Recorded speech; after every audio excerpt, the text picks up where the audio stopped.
Hi అండి, పచ్చి రొయ్యలు బెండకాయతోనే మసాలా పెట్టి కర్రీ చేస్తాం. చూడండి సార్. ఈ బెండకాయలు డీప్ ఫ్రై చేసుకోవాలి.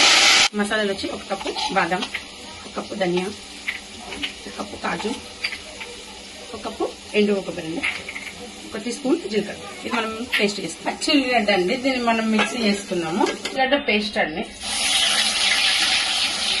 ఉల్లిగడ్డ ఎర్రగైందండి. దీంట్లో పచ్చిమిరపకాయలు 10, గరం మసాలా,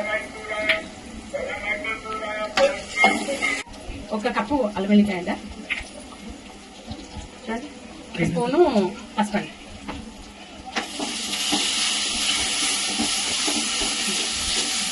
ఇప్పుడు మనం వేలేసేస్తున్నాం.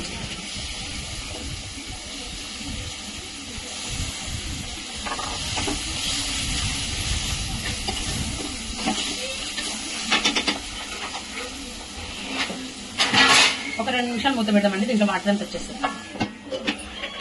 ఇప్పుడు కారం అండి, ఒక 2 టేబుల్ స్పూన్ ఉంది. ఉప్పు అండి తగినంత. మనం ఇంతకుముందు డీప్ ఫ్రై చేసుకున్న బెండకాయ, కొంచెం నిమ్మరసం అండి, దీనికి తగ్గంత మనకు టేస్ట్ సరిపడంత నిమ్మరసం.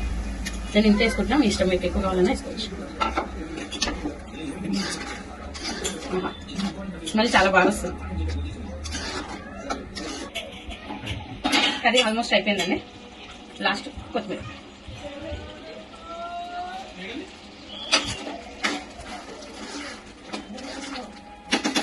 అయిపోయిందండి. చూడండి, మా బాబు తింటుండు. టేస్ట్ ఎట్లుందో చెప్తాడు.